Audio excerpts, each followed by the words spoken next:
Thank you, everybody, for coming to the Aaron Torres Podcast YouTube page. I do have one quick favor before we get to the video that you came here for, and that is very simply this. You see that little red subscribe button below this video? Go ahead, smash that subscribe button. It really does help me. It really does help this channel grow and my audience grow. So go ahead and hit that red subscribe button. And now, here is the video that you came here for. But with that said, let's get to the topic of the day. And the topic of the day is really, frankly, the topic of just the spring in college sports, right? And that topic is, this whole thing's kind of a mess. Now, look, I will say this.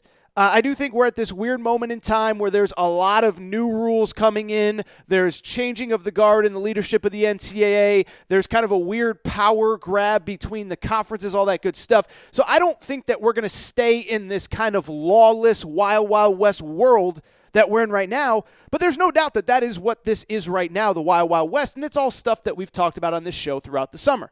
The NIL stuff coming into play both in recruiting, in the transfer portal, with high school players, etc. The portal itself as players are coming and going and leaving and leveraging schools for money and all that kind of stuff. We obviously have the tampering allegations over the last couple weeks.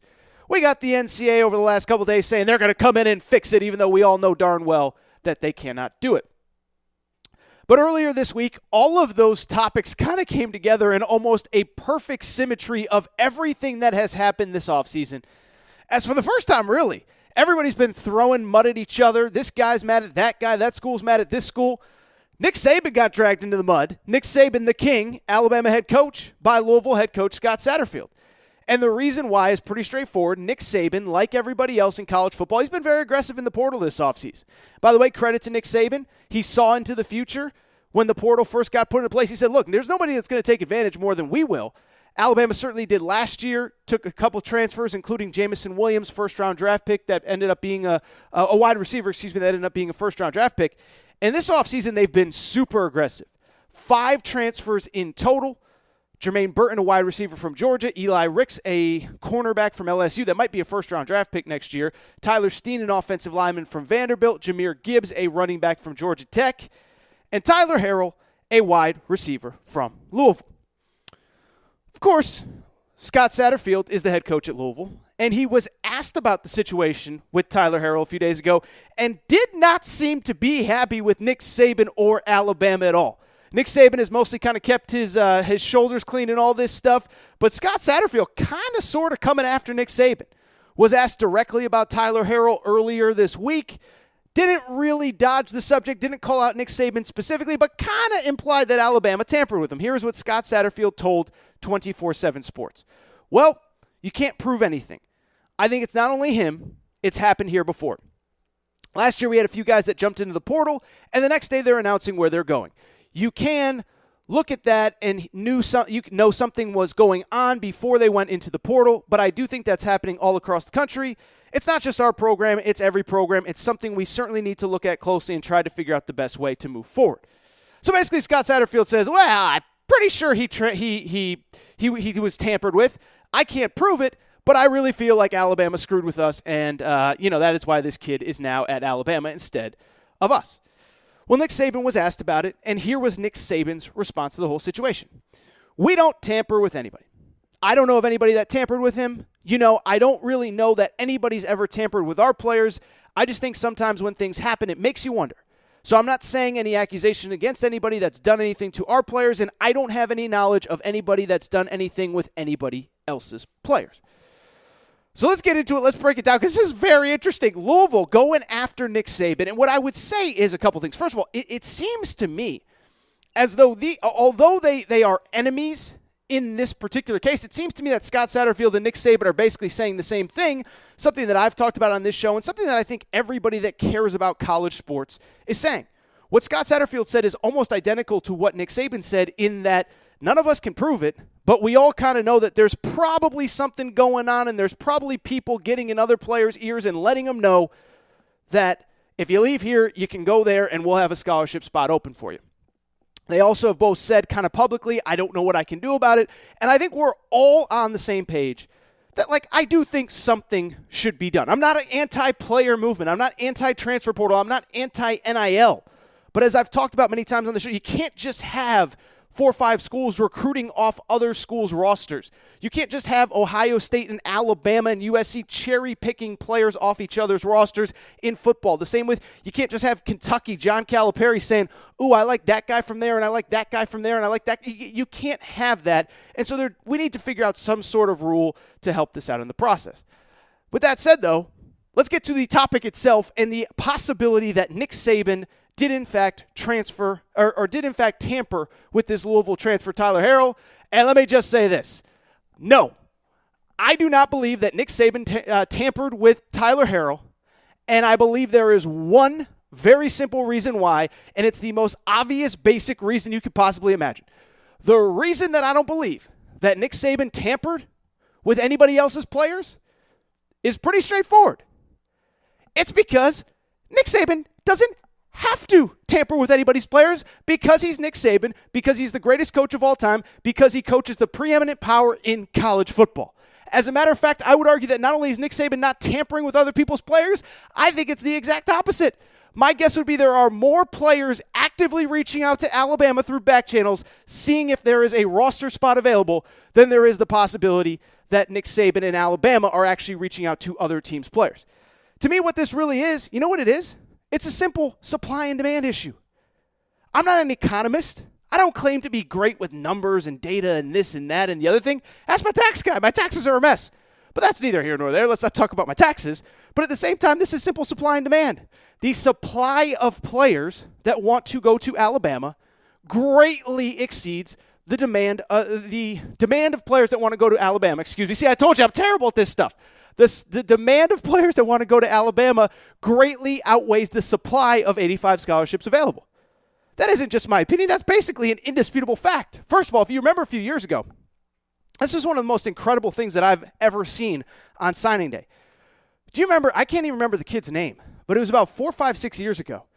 And Alabama's class is filling up, and they're starting to get to their scholarship limit. And you have a kid on National Signing Day on ESPN that basically says, I'm down to these schools and these schools and these schools and these schools. And he waits and he waits. He says, you know what? And I'm committing to Alabama. And then he pulls out the hat and he does the press conference and he takes pictures. And it turns out that Alabama had actually filled his spot earlier in the day. They had gone into the day with like 3 or 4 scholarships available. They're actively pursuing a couple players at each position. And then all of a sudden, guess what happens? Somebody commits at this kid's position. This kid commits on national TV. And all of a sudden, Alabama doesn't have a scholarship for him. And I forget all the details, and I think he ended up having to take a gray shirt year and enroll in January. He had to walk on as a freshman. I don't remember all the details, but that is the reality when you were at Alabama.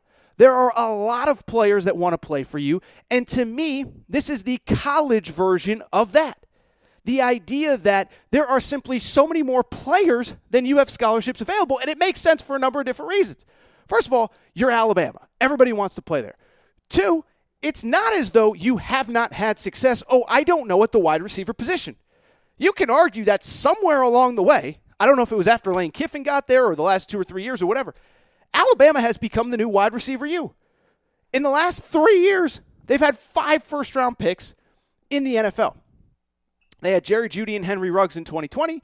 They had Devontae Smith and Jalen Waddle in 2021. And they had Jamison Williams in 2022. Also worth noting, by the way, don't ever forget, Jamison Williams was a transfer, did not fit or did not feel like he was getting the reps he deserves at Ohio State, comes to Alabama and balls out. And so why wouldn't every wide receiver that had the opportunity to play at a school like Alabama not take advantage of it when they hit the portal? It seems pretty straightforward to me. If you're a young player and you only have a year or 2 to ball out and you have the opportunity to go to Alabama, of course you're going to take that opportunity, especially at a position where Alabama needs players. They lost Jamison Williams. They lost John Mechie. They lost Ajayi Hall, the transfer to Texas, who's, there was some locker room issues. But they lose 3 key players in that position room. And by the way, every guy that goes there is basically a first-round pick. And so to me, the idea that Alabama was tampering to get this guy doesn't make sense. If anything, it was probably the opposite. He's reaching out because, again, this is a place where you can go and have success. It's a position of need for Alabama. And so to me, it's almost a no-brainer. Beyond that, you know how I kind of know that what I'm saying is correct? that the fact that Alabama doesn't have to tamper with players because people are reaching out to them and not vice versa? Well, we kind of saw a pretty good example of that over the last couple days. Remember Jordan Addison? And by the way, I know I'm talking a lot about tampering, and I know a lot of you are probably sitting there saying, well, Torres, you said that Lincoln Riley probably tampered with Jordan Addison. And so you crush Lincoln Riley, but you're defending Nick Saban. Well, first of all, Lincoln Riley has 2 or 3 accusations from 2 or 3 different head coaches over the course of the last 3 or 4 years, right? Like, to me, when Pat Narduzzi is actively calling Lincoln Riley and saying God knows what to him, that's a lot different to me than a coach casually saying, yeah, there was probably something that happened the way that Scott Satterfield did. And on top of that, as I've talked about with Lincoln Riley, wasn't the first accusation. Oklahoma's coaches accused him of taking players before they had entered the portal after this past season, including Caleb Williams. And, of course, this time last year, there was Mike Woods at Arkansas. But beyond that, I actually think Jordan Addison is a perfect example of why Nick Saban probably isn't tampering, or his staff. Nick Saban certainly isn't. But the fact that his staff probably isn't tampering because they don't need to. Because the second they enter the portal and Alabama actually reaches out, all of a sudden Alabama is now on the list, right? Like Jordan Addison's a perfect example. He hasn't even entered the portal. He's already linked to USC. Then he gets in the portal. It's like, oh, Alabama's interested? Like I thought I was kind of a done deal here for USC, but now that I'm in the portal, Alabama called. I can work out with Bryce Young this week in Pasadena, in California. Maybe I should consider Alabama. And now it looks like Jordan Addison goes from being a lock to USC, Texas, Alabama, and that's a perfect example of exactly what I'm talking about.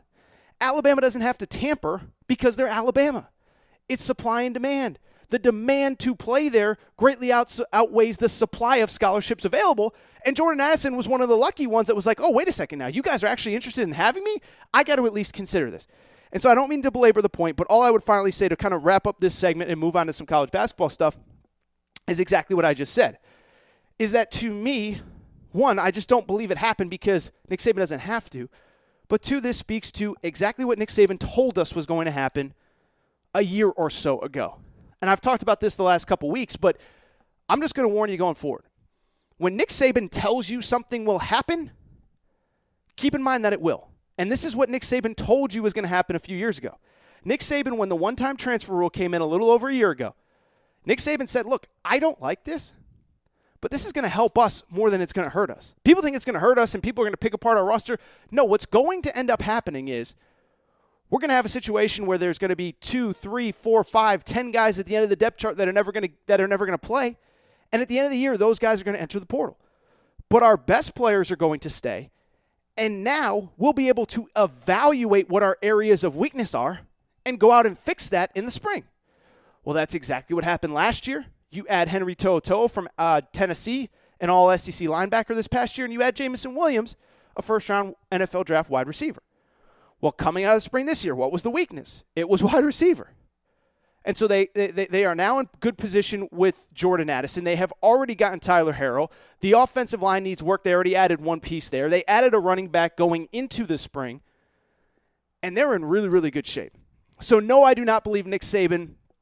I do not believe that Nick Saban tampered. Yes, I believe it's Alabama. Yes, I believe, if anything, it's more likely that players are reaching out to Alabama at a rate that they cannot take them, that Alabama is actively recruiting off other players' rosters, off other teams' rosters. Really interesting conversation. Scott Satterfield takes another L. Poor Scott Satterfield, man. This guy publicly cannot say anything right, but I get where he's coming from. And like I said, I think him and Nick Saban are actually speaking the same language, but I don't think this is a case where Nick Saban or his staff actively reached out to a player on